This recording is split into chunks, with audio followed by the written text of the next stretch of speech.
All right, well, welcome everybody. This is Golden Eagle Audubon Society's May monthly program. We've been having our monthly programs in person for most of 2022 and into 23, but this evening, because we have these really awesome guest speakers, and they didn't, although they did indicate they might be interested in coming to Idaho, we couldn't get them here tonight. So we're doing it on Zoom, and I am recording it, so this will end up on our YouTube page, which if you haven't been to our YouTube page, it's one of our many awesome resources.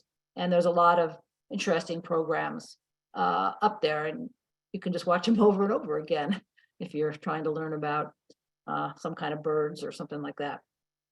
And we do have the program that we did a month or so ago on Stop the Thunk, the really awesome program we did on preventing bird window collisions. It was a really good program. All right, I'm going to share my screen and go through a few of our upcoming events. Feel free to use the chat. You can talk to each other privately if you want to like arrange a birding outing or something, or you can send a message to everybody in the group if you want. We've got, we're pushing up toward about 40 people here so far. And people keep coming. All right, so let's see what Golden Eagle Audubon is up to. Coming up here, let's see.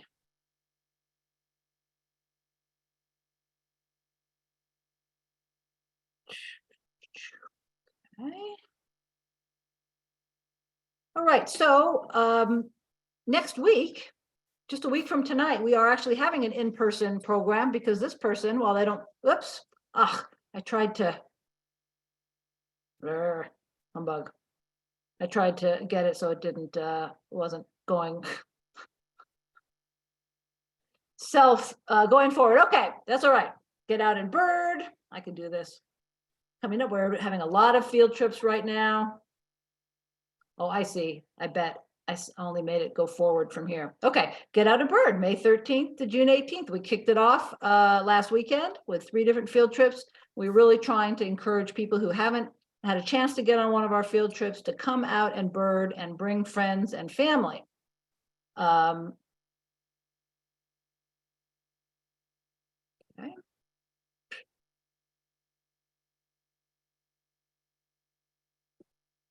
Well, I'm not having a lot of luck. There we go. Bear with me, guys. That's all right. It's just me.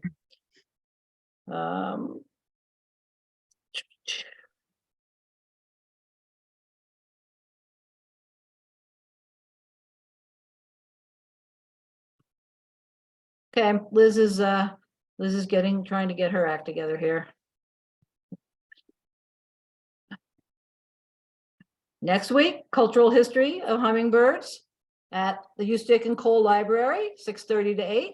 We've got an awesome speaker. His name is Noah Comet, and he is going to be talking about the role that hummingbirds have played in history, in the cultural history of hummingbirds. And it looks like he's really got a fantastic program, and we'll learn things about hummingbirds that we never knew. If you're interested in more about the hummingbirds right here in our valley, on June 20th, still over a month away now, we've got a program at the Ada Community Library on Victory. All of these things are on our website, so you can easily go and get all the details, but this is a free class, no registration, Treasure Valley Hummingbirds, and it talks about feeding hummingbirds and how to attract them to your yard and stuff too. And then we're back to our Get Out and Bird, which I already blabbed about. So here's some of our upcoming field trips. On Thursday, we're going to Dedication Point in Swan Falls Park. And this is an amazing place to go. It's not too hot to go there. Raptors, swifts, wrens, all kinds of things. And with 3 really awesome field trip leaders too. They're free. Did I say that already? All of our field trips, these field trips are free. And you can go to our website, go to the calendar, get the link, and you have to register. That's your job. On Sunday, our very popular Get Out and Bird beginning birding class or program. We've moved it over to Catherine Albertson Park. And there's still a few seats open for that one. We have binoculars for you. You can bring the kids. Catherine Albertson is just teeming with bird life right now. Another place that's really teeming with birds is Lucky Peak Park, with a couple units there below the dam. So this is on May 27th. This is an accessible birding. Now, Catherine Albertson is accessible too, as is Dedication Point and Swan Falls Park, for that matter. But this one is especially for, we want to really welcome anybody who's got any kind of accessibility issue, hearing, seeing, walking, talking, whatever it may be. This is a warm and loving and birdie place for you to come. Let me say that if you're into camping, we've got 2 member camping trips, and now's the time to get registered. July 17th to the 19th, we're going to Bull Trout Lake in Boise National Forest. And there'll be tent camping, and there's some trailer site as well. We're going to be in a group site, and we'll be birding from dawn to dusk, or you can just put out your camp chair and, read your book or whatever. Go fishing. So that's in July. And then in August, we're going to go over to Targhee National Forest, to the Big Springs group site over in Island Park. And they go to Harriman State Park there. You can get in, you're in the greater Yellowstone ecosystem there. It's pretty darn awesome. These are for members. There is a fee because it's costing us to reserve the campsite and all. Again, all the information's on our website and our calendar. But before we get to go camping, we are having our annual meeting and social. That's coming up on June 7th, 5:30 to 7:30 in Kristen Armstrong Park, and that'll be a time to meet our board, learn about our strategic plan and our programs for 2023, meet each other, do a little birding there in the park, and have some food. Lisa, would you like to say anything about that? Thank you, Liz. I think you covered it really well. This is, it's just an opportunity to come and socialize and learn a bit more about the Golden Eagle Audubon board and plans. Thank you. You're welcome. And there are a number of new board members. The election is going on right now. And so please remember to vote. And in that ballot, there's also bylaws amendments. And Golden Eagle, with the way that the nonprofit is set up, the board can't just change the bylaws. The members have to vote on the bylaws. And if you have questions about these bylaw amendments, Lisa is happy to answer them. She would answer them in the chat during this presentation, or if you stick around afterward, you can just talk to her and get your questions answered about the bylaw amendments. All right, so some people are not members yet. Well, it's really easy. Go to our website and punch in your credit card number. Of course, we do have a post office box, and you can email us a check. What you want to know, though, become a member for $20 a year, only till the end of May. June 1st, we're bumping up our rates. It's probably been $20 a year for probably more than 30 years now. So, and I can tell you some other things, prices have gone up. So, so go to our website. We've got so much stuff on there. You can get onto our e-news for free, but our event calendar is on there. A lot of information about where to go birding, what kind of birds are around here, lots of different things about our programs. And we're on Instagram and Facebook, and not everything ends up, getting announced in our e-news. So stay up on everything through social media. All right, so my little 2 cents. So let me talk about our speakers. Hi, Marianne. Good to see you. Our program tonight is on Tricolored Blackbirds, and Tricolored Blackbirds are their nickname is California's Blackbird, because that is definitely mission control and the mother of all home bases for Tricolored Blackbirds, and you'll learn more about this. But they've been seen in Idaho and Payette County. And so a lot of people are curious. It's like, well, why are they here? Are they going to stay? You know, what is it with these birds? So we have two awesome speakers. Dr. Emilie Graves. She's been involved with Tricolored Blackbird research since 2008, so more than 10 years. She recently completed her PhD in ecology at University of California, Davis, where she also did her undergraduate work. She, believe it or not, studied conservation of tricolored blackbirds, and she especially focused down on how pesticide use and other habitat factors impact the health and the behavior of this unique species. She teaches ornithology at Sacramento State now, and she also works for the U.S. Fish and Wildlife Service.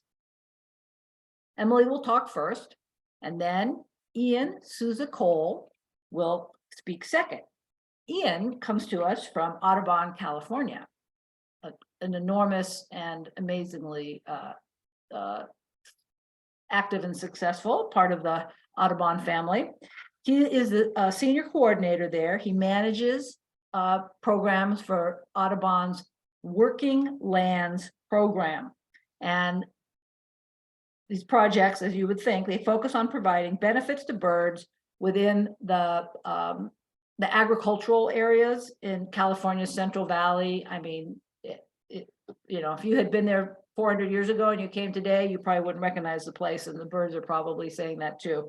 So very modified, but you know, if you're, I don't know, eating anything from rice to strawberries to drinking beer, you know, with hops and all that stuff, well, that's coming to you from the Central Valley too. So he has helped coordinate Audubon's Tricolored Blackbird Colony Protection Program, and it's a huge partnership with the Natural Resources Conservation Service and many other organizations. And he has an MS from University of Illinois, but he is a native Californian. All right, so put your questions in the chat, please. Make sure that your audio is turned off so we don't hear your dogs or anything else. We can concentrate on our speakers. And without further ado, let's turn it over to Dr. Emilie Graves, please.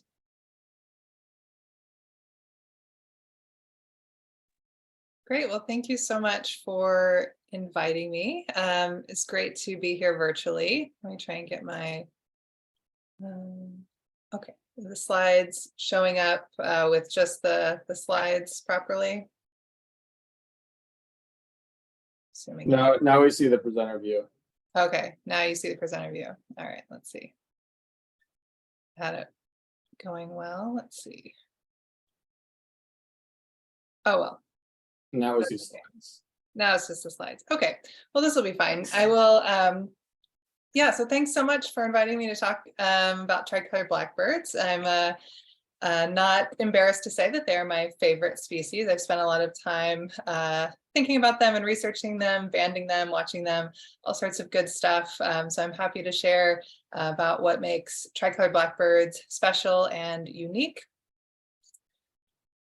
So one of the first things I'm going to talk about is what is a tricolored blackbird, right? And how is it different from a red-winged blackbird, which I assume that most all of you here at this talk may have seen the tricolors that were in Idaho, so you got to see up close and personal how different they are.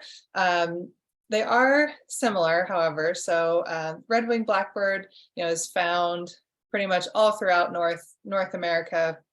And on the red of the wing, it's red, and usually there's yellow underneath the red, whereas on the tricolored blackbird, it's red and then white underneath, and oftentimes it's very, the white is really crisp and clear, and you often see the white more than you see the red on a tricolored blackbird, especially when they are perched.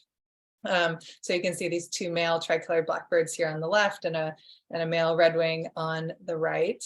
And another thing is that the sound is, they make a pretty different sound. So I'll play the sound of the the song of the redwing first. Okay, that's coming through.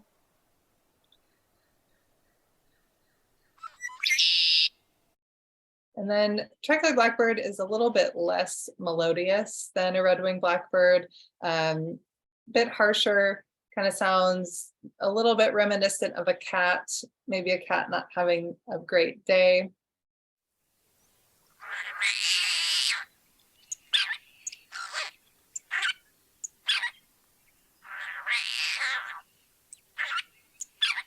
Especially when, you know, there's hundreds or thousands of tricolored blackbirds all making that sound together at a colony. It is a pretty unique sound.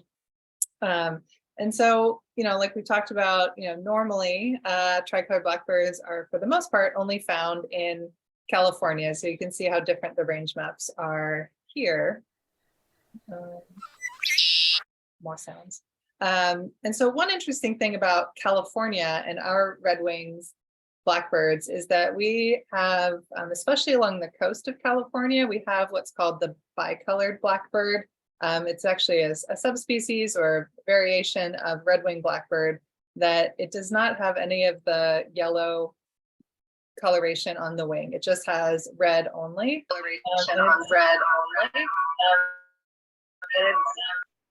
Not sure if someone, their question. Okay, make sure you're on mute. Okay, make sure you're on. So the bicolored blackbird is interesting, right? That it looks even more different than the tricolored blackbird compared to the regular red-winged blackbird, which is kind of interesting that we have all these different variations of red wings in addition to the tricolored blackbird being a different species in California. And so here's a zoom in of the range map of tricolored blackbird. And you can see that the overwhelming majority of the range is in California. So about 99% most of the time of the tricolors are found in California. And where they're not in California, it's typically, there's some reports of occasional colonies being in Baja California in Mexico, and also a bit up into Oregon and sometimes even into Washington, but now we can, you know, perhaps update this map to include some of these extra, you know, satellite populations or vagrant incidents into Idaho as well. And so we, the majority of them are in the Central Valley of California, but also down in the San Joaquin Valley of California. There used to be more tricolored blackbirds that would live along the coastal areas in California, and we do still see some tricolors there, but the population seemed to have shrunk a bit and condensed more just into the valleys and away from the coast. And so here you can see two particularly handsome male tricolored blackbirds from Monterey County out on the coast in California. So one of the biggest claim to fame for the tricolored blackbird is that it is the most colonial land bird in North America. And it used to be the second most colonial land bird, but since the extinction of the passenger pigeon, the tricolored blackbird has that honor now. So when tricolored blackbirds breed, they breed colonially. And so this here is most likely, you know, a wintering flock of blackbirds, but tricolored blackbirds really like to be with other tricolored blackbirds. And the only bird that would nest at such a high density, aside from the tricolor, was the passenger pigeon.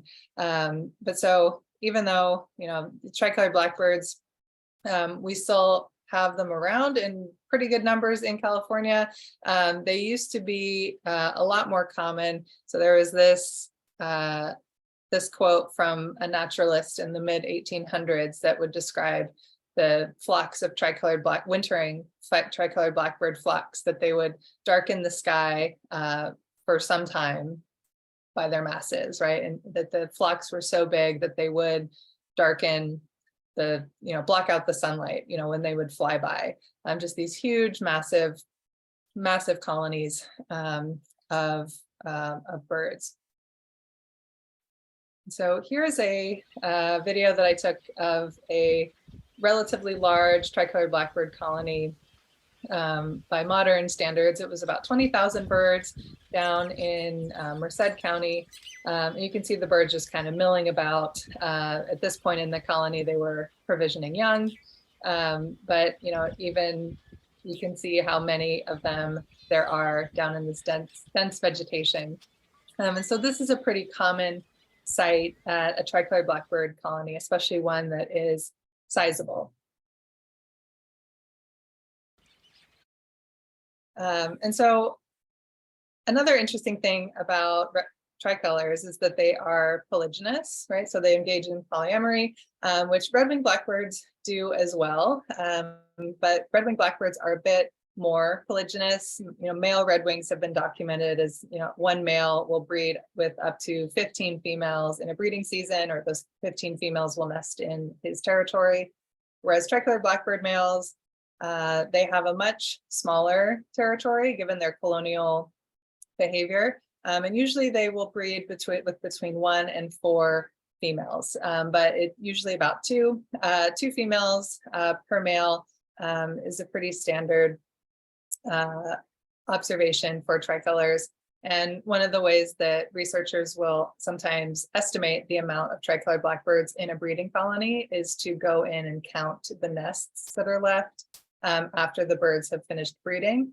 And then you can count the number of nests and then multiply that by 1.5 for about to get an estimate of the overall number of birds.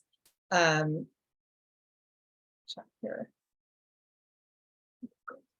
And so the tricolored blackbirds will, the males also will provision the young. So the males will also feed the young when they're in the nest, which is pretty interesting. So during the breeding season, you'll see both males and females shuttling back and forth across the landscape, loading up their bills full of insects like this. They particularly like grasshoppers, dragonflies, the water scavenger beetle larvae they like a lot. Any sort of large-bodied insect seems to be preferred by tricolors because they're feeding these insects to the young in the nest. So that when they're in the nest, the chicks need insect food to grow and survive, whereas the adults, they eat both insects and grains and other things.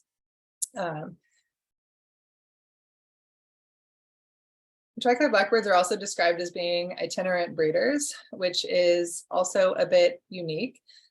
So itinerant breeding means that they will engage in multiple breeding attempts in different parts of the range within one breeding season. So we see that for tricolored blackbirds in particular, they will often breed first early in the season in the southern part of their range, down in the San Joaquin Valley. And then as the season goes on, they'll finish up their first attempt and then they'll move north into the Sacramento Valley and breed again, or attempts to breed again. And so banding records,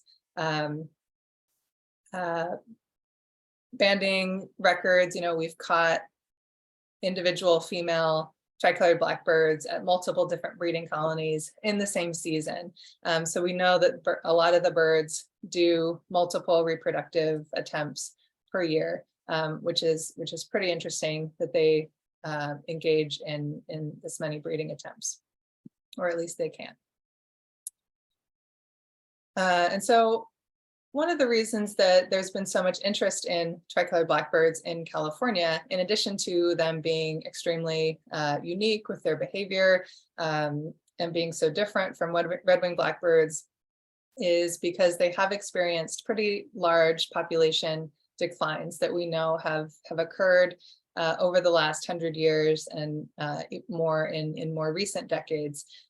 So there's been several estimates of the population declines that, from the 1930s to the 70s, they've declined by about 60%, and then an additional 35% approximate decline from 2007 to 2016. And so there's been multiple different estimates showing these large and ongoing population declines in tricolors. And ongoing monitoring, like what Ian's going to talk about in a few minutes, has been, in recent years, there might be some indication that the populations are, no longer declining as much as they were, which is really positive news. But, like we were talking about previously with tricolored blackbirds being so colonial and the colonies that used to exist. You know, there's multiple observations of colonies documented in the 1930s that had upwards of 300,000 individual tricolored blackbirds breeding in the colony. And 300,000 birds in one colony is more birds than is the current global population estimate of tricolored blackbirds. So a lot of the colonies now, 20, 30,000 birds is considered a large colony. And one interesting thing about tricolors is, like, while they historically would nest in these huge, massive colonies, they will also nest and successfully breed in much smaller groups.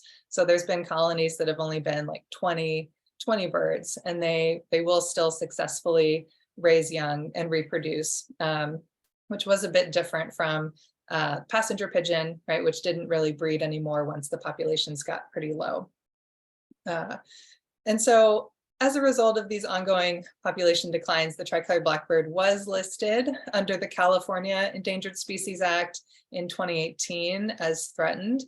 So it is protected at the state level. It's not currently listed under the Federal Endangered Species Act. It's only protected under the California ESA. And so that is its current status in California. And so I'll just go through some of these reasons for these, what we think are some of the reasons for the ongoing declines of tricolors, which I know Ian's going to talk more about some of these and what we're doing, like Audubon and others are doing to, reverse some of these trends. So one of the things historically was that tricolored blackbirds were market hunted, and there's anecdotal stories and things of the early California gold miners would eat a lot of tricolored blackbirds because they were so abundant, and in the flocks, they were pretty easy to catch and hunt, similar to passenger pigeons, right? There was just so many of them. They were easy, relatively easy to catch. So they were a pretty commonly eaten bird back in the day. And then of course, there's the ever-present concerns about habitat loss, which for tricolored blackbirds, they're kind of getting it from two different angles, in that tricolored blackbirds are considered both a wetland and a grassland bird species. So historically, they would nest in freshwater emergent vegetation, like in a marsh, the cattails and tules, and then they would be foraging in the adjacent upland grassland areas. So they need both of these habitats historically, and especially in California, both of these habitats have experienced, pretty significant declines. Over 90% of these habitats have been lost in California. And then, with a lot of the loss of wetland habitats for tricolors, they actually, in recent decades, they have been nesting more in upland terrestrial vegetation. So things like Himalayan blackberry, they really like to nest in, and also in grain fields, like silage that's grown for dairy cattle, particularly. And Ian's going to talk much more about this, so I don't want to give away too much of it, but depending on the timing, the crops will get ready to harvest before the young have been able to fledge and leave the nest, which can be a pretty significant source of mortality that had happened in recent decades. And we'll definitely talk more about that and the positive conservation collaborations that happened there. There's also some non-zero amount of shooting of tricolored blackbirds that is potentially occurring, because red-winged blackbirds and starlings and some other blackbird species are considered agricultural pests in California. This is very hard, if not impossible, to quantify this happening, but is potentially an additional source of mortality. And also there's ongoing research on how pesticides might be affecting tricolors, and this was one of the things that I was interested in for my research. And luckily, I didn't see much direct pesticide exposure in tricolored blackbirds being acutely poisoned by pesticides, but much more research is needed to see how potential indirect effects of loss of insect food supply might be affecting them.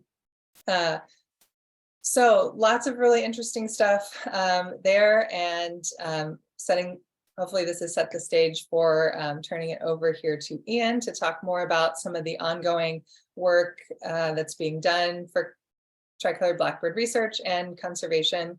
I'll pull up the chat here, see if I can, let's see. Oh yeah, thanks Ian for answering those questions in the chat. Yeah, and Ingrid, I saw your question there of, yeah, that was one of the things I was interested in about pesticides on the insects, but then also, you know, just the loss of insects not being on the landscape as much. And Brian, your question about agricultural pests, it has changed, the laws have changed a bit. There used to be exemptions for some of the blackbird species that weren't otherwise protected. Tricolor is not exempt anymore, and that was even before, I think, they became state listed. I don't know, Ian, if you have further details there, but hopefully, you know, with the birds being state listed, this has had some positive effects of reducing any of those sort of conflicts.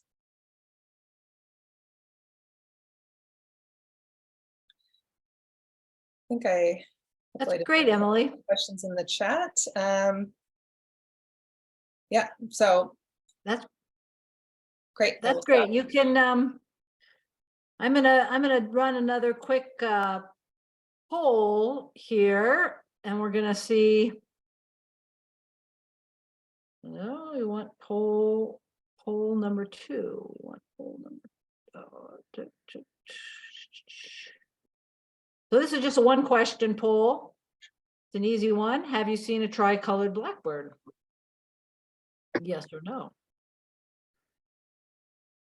We'll give you just 15 seconds or so. Ian's got his program up there.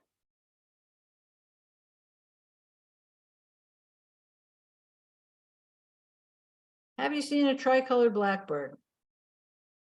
Somebody else, Dan, you're gonna have to tell me because I can't, for whatever reason. It's not coming up. Displaying yet. Pardon? Not displaying it yet. It's not displaying it yet. First, Oh. you have to end the poll, I think. Got Do you want me to push the button, end the poll? it. Okay.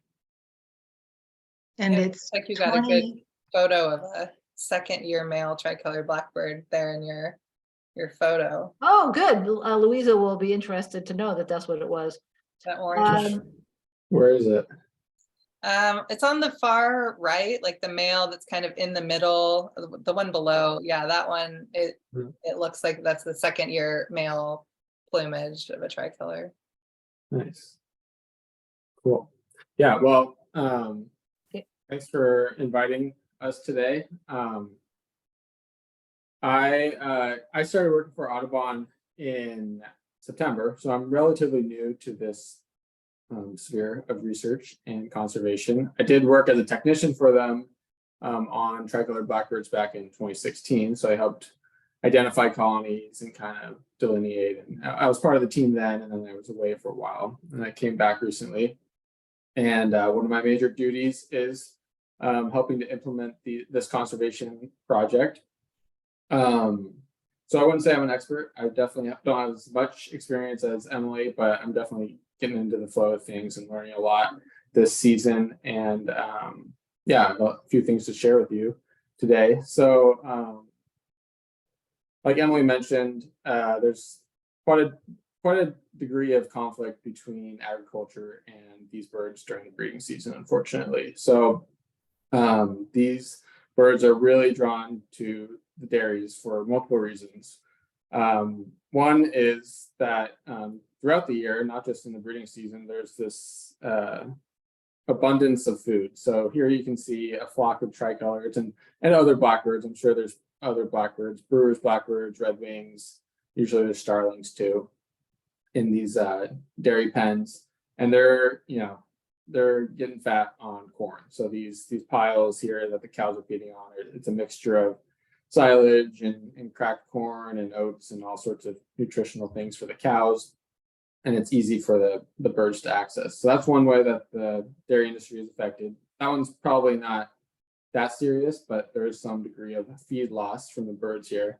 But then also the primary thing is that they breed in the silage fields that these dairies plant. So if you're not that familiar with silage, it's just dense green vegetation. Usually it's triticale in the Central Valley. It's usually triticale, which is a hybrid of rye and wheat. So they plant it. It grows over the winter. It grows really dense and green.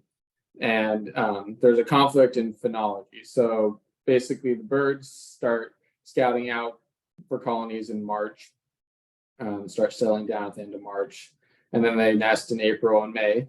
It takes about 45 days or so to kind of complete a cycle of nesting. If all the birds are synchronous, you have a month and a half there that the birds are going to be occupying the field, but it's usually even longer than that because there's a degree of asynchrony.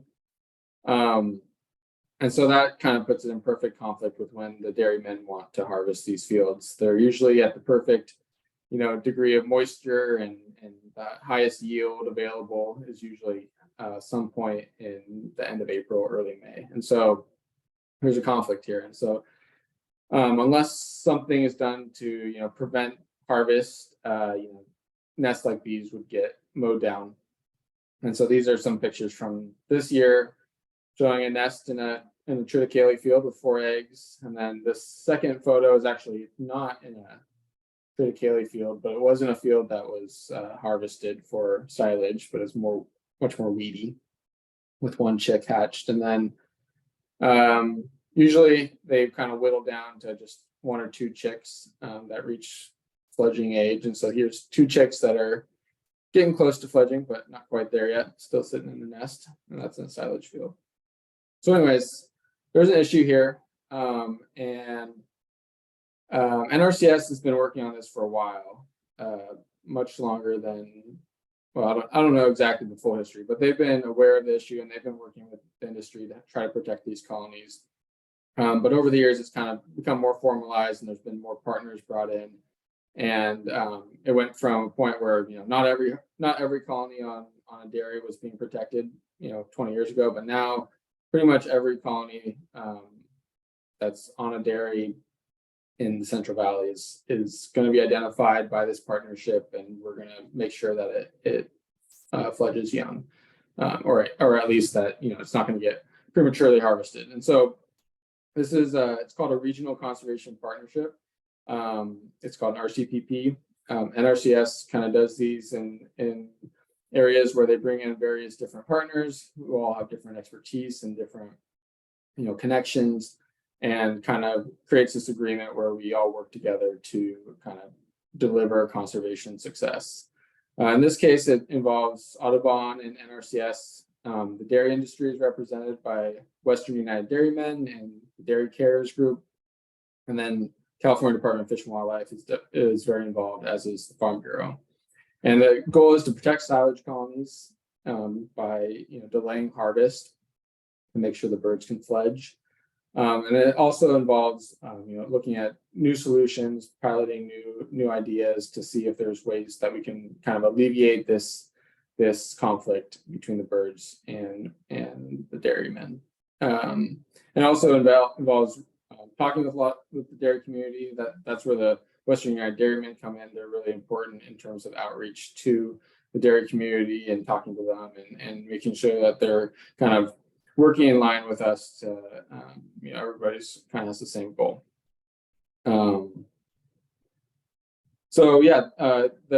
This RCPP has been in place since 2016, and it's been very successful. And I think it was originally a 5-year agreement, but then in last year it was renewed, and so now we have another 5-year cycle.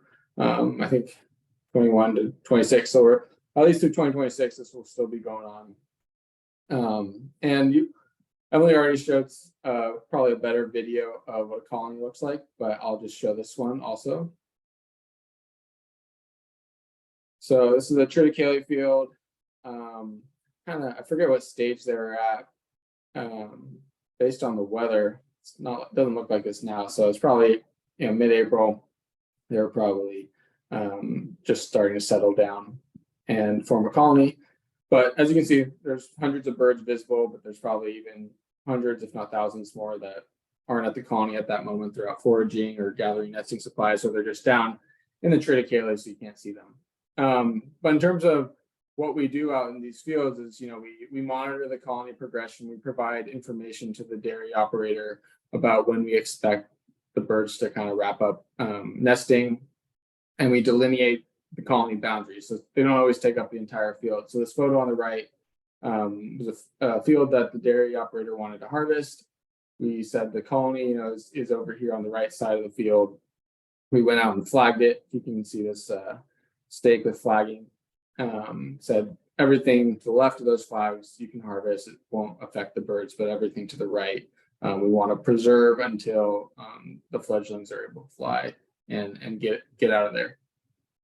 So this is a successful conservation application right here, and this field was protected and they harvested, and then I think on May 5th we released it. So on May 5th the fledglings were old enough to leave that area, and so then we released the rest of the field to the operator to harvest. And so it's been very successful. These numbers are as of 2022, so it doesn't include anything from this year. But together we've protected over or close to 1 million nesting birds, 86 colonies, and also part of the program, we've done some pilot projects where we enhance or create new wetland habitat that provides kind of like the natural nesting substrate that these birds would be using in the area, which would be cattails, bulrushes, tules, emergent wetland vegetation. So trying to create habitat away from the dairies to encourage nesting and alleviate some of that conflict. And last year was also a successful one where we had 13 colonies across 4 counties. About 177,000 birds were protected last year, and so that kind of gives you a scale of what we're doing every year.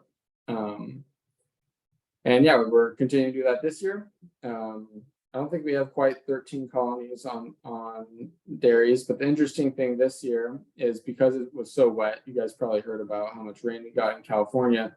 There's all this extra vegetation on the landscape. So a lot of fallow fields that in a normal winter would be kind of meager vegetation have just like gone crazy, grown really tall. And so they've actually provide pretty decent nesting substrate for tricoloreds. And so we've had a bunch of random fallow fields with big colonies that aren't associated with dairies, but are still potentially, going to be mowed for planting. So we've had to kind of work in a different mechanism to identify landowners on those fields and make them aware that, threatened species is nesting there, and they should delay any sort of mowing or other activity on that field until the birds are done.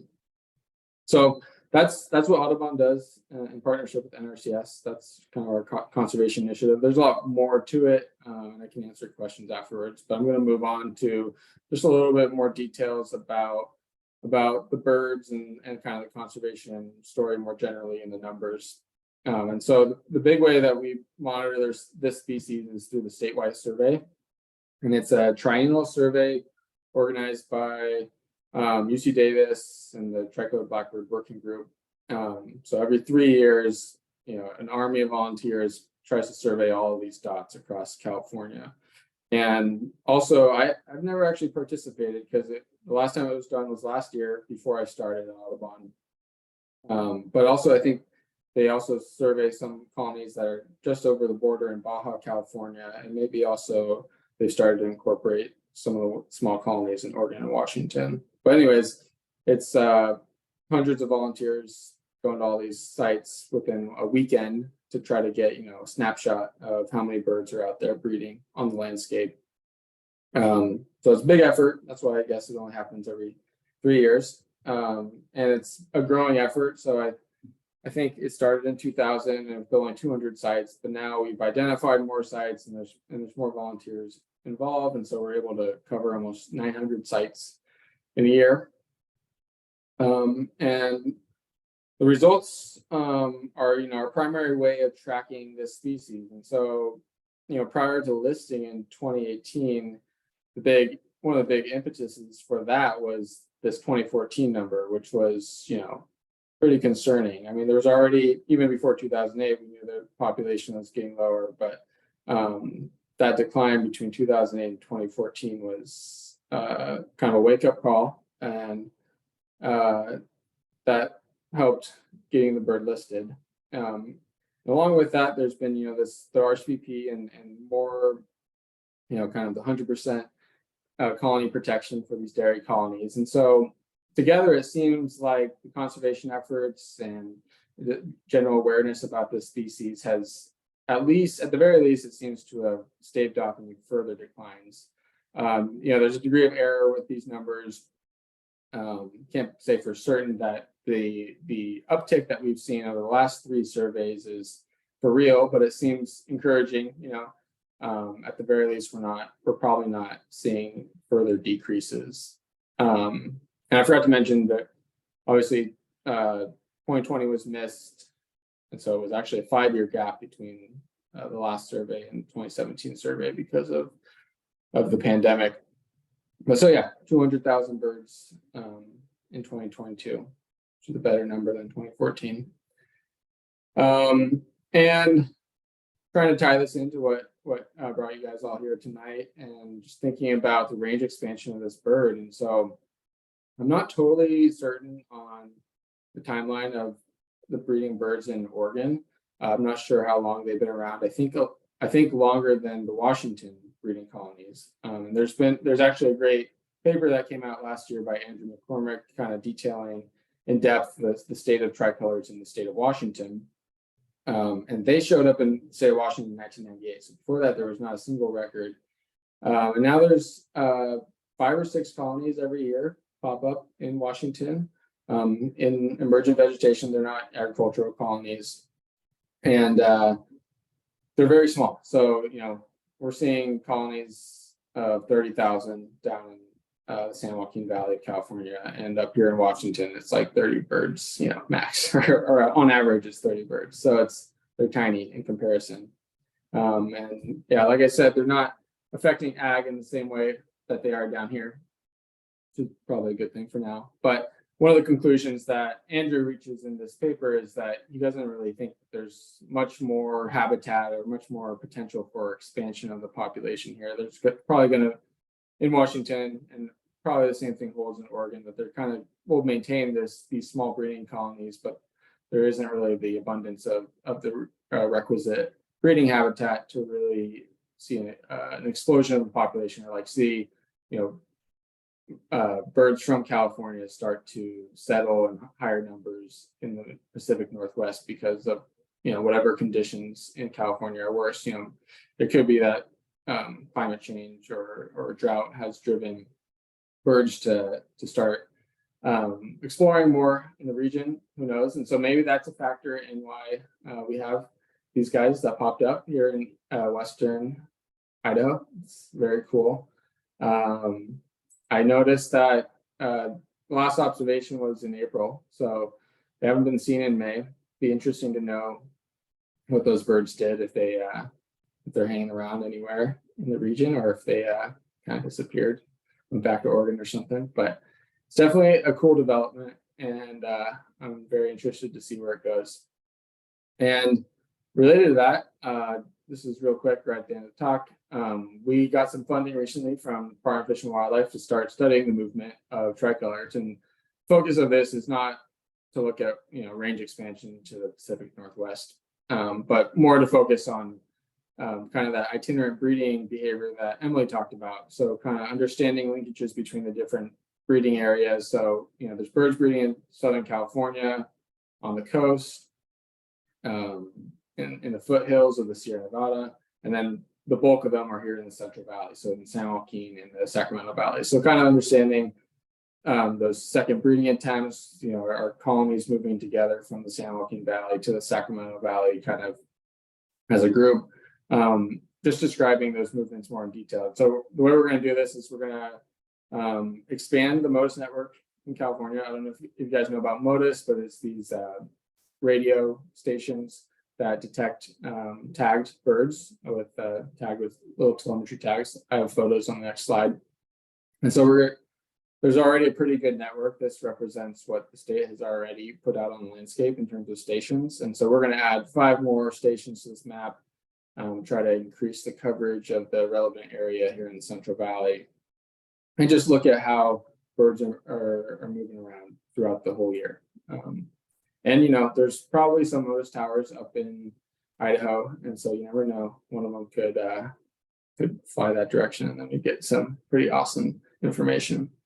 So yeah, the idea is to full annual cycle movement tracking, understand where they are during the breeding season, because they're not particularly well studied during that part of the year. We can also use this to help estimate survivorship, so kind of help improve our models of yearly survival. And these are what the tags look like. They're tiny little things. They have a battery and a solar panel. So they work all day. They work at night thanks to the battery. They work during the day with the solar panel, just constantly beeping, and the towers are seeking out those frequencies to detect these individuals. And then we also have enough money for 14 Argos tags. So these are a little bit different, where they kind of operate like a GPS tag. They provide real-time data and pretty accurate, like down to 50-meter resolution. So we'll get 2 different data sources. We'll use both MODIS and Argos, and we'll kind of get a lot more information about how these birds move around the landscape. So that's it for me. Happy to take questions, tag team with Emilie. There's a lot in the chat I didn't notice, so. Oh, that's excellent. Catch your breath. That's great. Wow, all that information, both of you guys. That's super. Let's see. We're gonna do this, and then we're gonna do.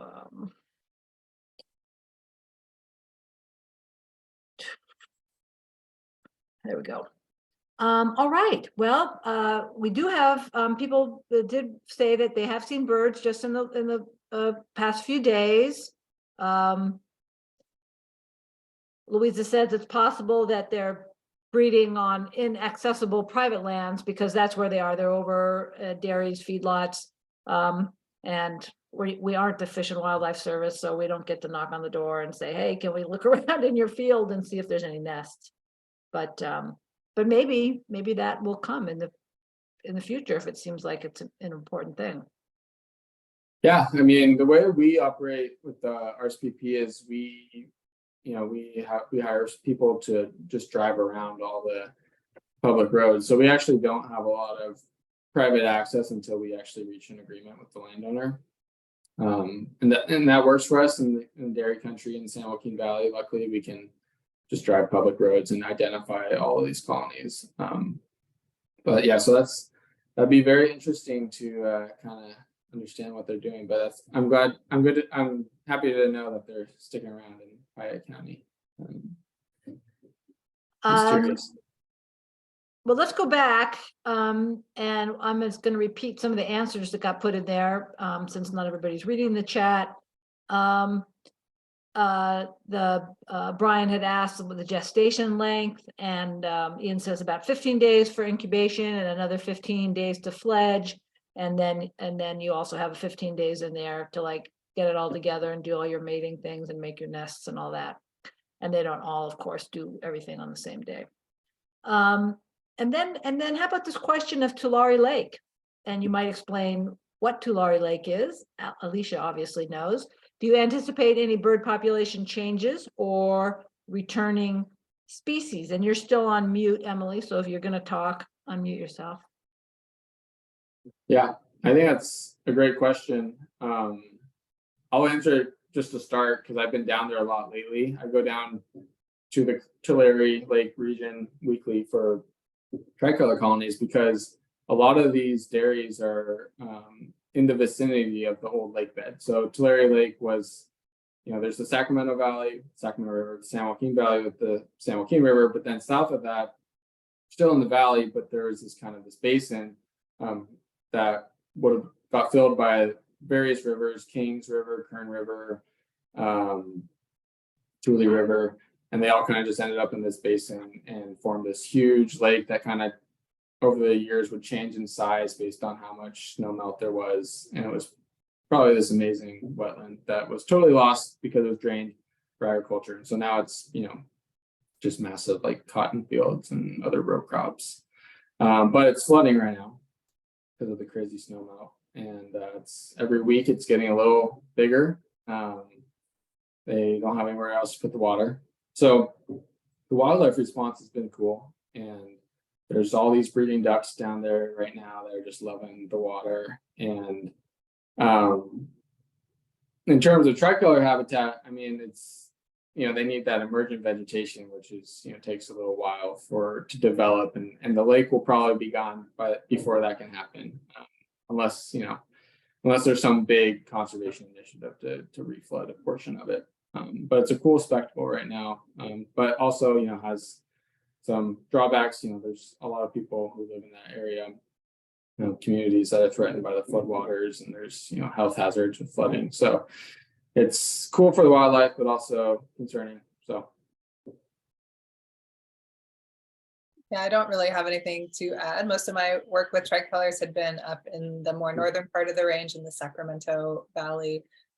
But yeah, I was going to mention what Ian had talked about it would take a while for the freshwater emergent vegetation and stuff to come back, but it's maybe not likely to happen, at least not very soon. So time will tell. But yeah, thanks Ian for taking that question. Yeah, I was reading about the last time it flooded in a big way was in 1983, and they said it took 2 years for the floodwaters to completely evaporate and leave the area. So we could be in for that to some degree this year, but yeah, I wouldn't expect huge habitat gains. Yeah, Mother Nature, bats last. And so then there was a question about how large a colony in one of these fields, when Ian was talking about the agricultural fields. Emilie says that 20 to 30,000 birds, but maybe smaller. So it's not just like 15 nests or something out there. It's a lot. A lot. Yeah, I would say 30,000 is the biggest I've seen thus far. I know there's been bigger ones. It's really hard to estimate numbers. And so every number I take with a grain of salt, because once you're getting up into the tens of thousands, it's tough to count. But and it's usually like a 20 to 30,000 bird colony would probably be like 30 acres or so in terms of what we would set aside to protect it. Right.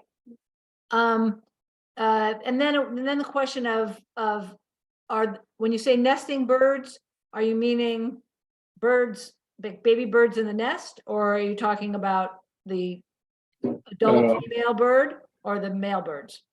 That's a good question. So that number is focused on the breeding adults. So it's 975,000. That colony estimation that I was talking about, 30,000. So we just kind of sum up all the colonies each year and get that number. So because we don't actually estimate, we don't have the capacity to actually go out and like look at nesting success and estimate how many birds are fledging or anything like that. Yeah, and I'll add on to that about the estimating the reproductive success in tricolors is pretty challenging, like Ian mentioned. Part of that is just the logistics of colonies that large, but also tricolors are quite sensitive to disturbance like within the boundaries of the colony. And so if like researchers or stuff, if you're like traipsing around in the core of the colony when the nestlings are in the nest, when they get a couple days before fledging, when they're a bit older, if they're disturbed, they'll like jump out of the nest, which can end up resulting in mortality. So there is a lot of care taken to not disturb the birds when they're breeding within the perimeter of the colony. They are fairly tolerant to things, happening next to the colony to some degree, but yeah, that's one of the reasons that it's hard to estimate the reproductive success, is that we often don't want to go into the colony and cause disturbance. But one thing you can do is count the fledglings when they leave the nest, because often they all do it within a day or so of each other. And so if you do catch it to observe, you can count how many fledglings are out in these huge groups, which again is logistically challenging to know when that is and get out there at the right time. So yeah, so I'll point that out. Amazing, amazing. Well, I will say that we are very fortunate here in Idaho to be the home base for the Intermountain Bird Observatory. So many people are very familiar with bird banding and the whole MODIS tracking, and they don't just work in Idaho, they work all around the world, but they're based here at Boise State University. Food. Do the tricolored blackbirds have a little bit different shaped beak, and then their food is different than our red-winged blackbirds? Yeah, so the first thing, let me see if I can put up my slideshow again to show the picture. Oops. So this male here, you can see how long and pointy the bill is, and it is notice, for birders, right? It's noticeably different shape and than a redwing, and that is a good observation that the tricolored blackbird beaks are much like narrower, pointier, and also the shape of their wings is different. Red-winged blackbirds tend to have a more rounded shape to the wing, whereas the tricolored blackbird wing is much more pointy. So they are kind of more sharp and pointy overall, both the wings and the beaks, and also their nails. They have quite the grip for being able to nest and grab onto the cattails and things like that. They have quite the grip, especially the males. They'll really tear up your hands more than you might think. Amazing. So maybe you guys can talk and address the question of what is the role of this tricolored blackbird bird in the ecosystem? What's their niche? Yeah, that's a great question. Oh, go ahead, Ian. You go first. Yeah, I'll let Emilie take it, but I would say, when you see them, when they have nestlings and you see them in these just constant streams going to pasture or grassland and coming back with beaks full of arthropods, of little caterpillars or whatever, it's amazing to think about how much they're consuming, and there's probably positives to that to a degree with pest control, but also they're definitely having a huge impact in the areas where they are nesting. Yeah, and the pest control thing is something that I was definitely wanting to mention, that they're, especially in the northern part of the species range in California, in the Sacramento Valley, there's a lot of rice agriculture. Whereas, in the San Joaquin Valley, in the more southern part of the range, it's a lot more dairy and silage, like Ian was talking about. But in the north part, there's a lot of rice. And there is potentially some conflict with when the rice is first seeded out. The tricolored blackbirds and other blackbirds really like to eat that seed rice, which of course is another conflict, right? Because if they eat the seed rice, the rice doesn't grow into the crop. And so, but then on the flip side, we know that tricolored blackbirds do an extensive amount of foraging during the breeding season in the rice as it's growing, right? And they're pulling insects out of the rice paddies, like those water scavenger beetle larvae, the dragonfly larva, whatever, all the things that could potentially be causing, doing herbivory on the rice. The birds are taking it out. And doing a really important ecosystem service for rice agriculture. So there's definitely a trade-off there of like, yes, they might be eating some of the seed rice, but they are eating just a massive amount of insects, especially if it's a large colony, right? If you have 10,000 birds all feeding, 3 nestlings, that's a lot of insects they're pulling off the landscape and out of the crops. Which for tricolored blackbirds, this hasn't been directly quantified or anything with research, where these things have been done for other birds, like shade-grown coffee and the benefits of birds and pests, and walnut orchards and coffee and all sorts of things, which I think it would be a really important thing to look at in the future.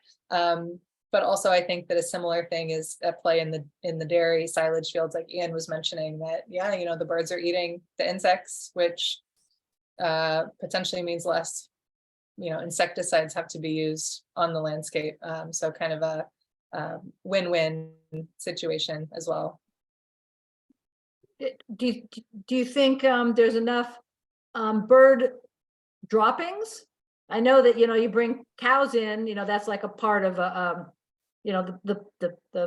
mob grazing and all, and the cows are fertilizing the field and all that stuff. Anybody think about that? Do we have enough bird guano out there that they're fertilizing and making the rice and the silage grow more? Yeah, I don't think I don't know if anyone's actually looked at this specifically for tricolors, but I have definitely thought, just in my own personal opinion of observing the birds, is that especially if you think back to 200 years ago, when the birds were nesting mostly in wetlands, and it's probably the same thing for the silage fields, or the birds are kind of acting as the ecological link between the wetland and the grassland systems, right? They're going and foraging for nutrients and insects and all that stuff in the upland, bringing it back. And then, the droppings are occurring in the wetlands. That I have always wondered, right? Like that had to have an effect when there's a 300,000 bird colony in a wetland. I wouldn't be convinced if someone tried to say that didn't change the chemistry in the wetland. And so, I think a similar argument or question could be asked about the silage fields, or even the foraging in the rice. That those are really important questions. I think would be a good area of research for the future. I don't know, Ian, please share your expertise as well. Well, I agree with you, especially in the wetland context. I brought that up to my boss Geronimo kind of when I was just exploring ideas of benefits that these birds are providing.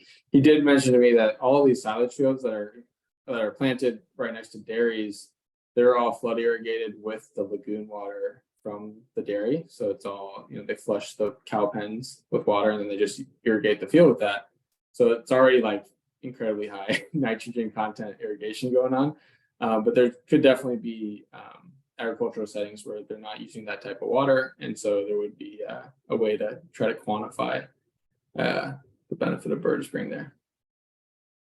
Interesting. I just want to pause for a sec. Is there anybody who has a question that they want to ask, but they're not able to type it in the chat, that you want to unmute and ask your question?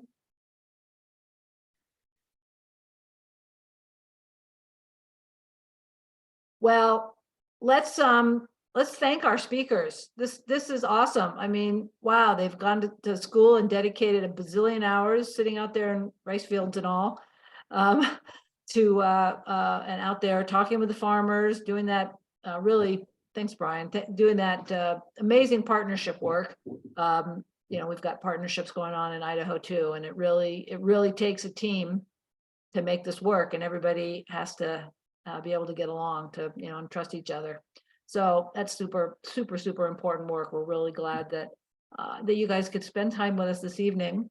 And yep, thanks a million. We'll put this on our YouTube for people who want to watch it again, or share it, or share it with a class or something like that. Tricolored Blackbirds.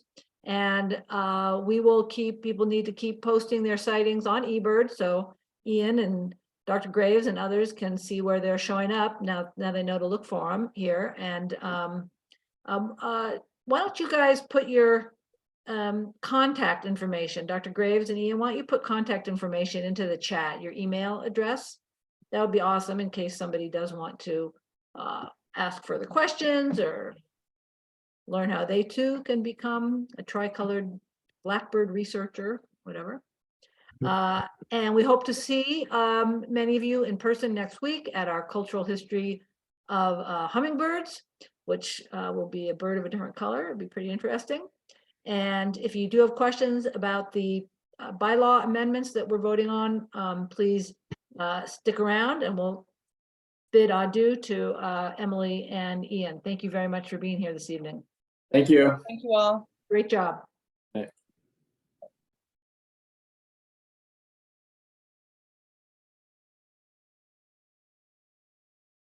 All right. Thanks everybody for coming.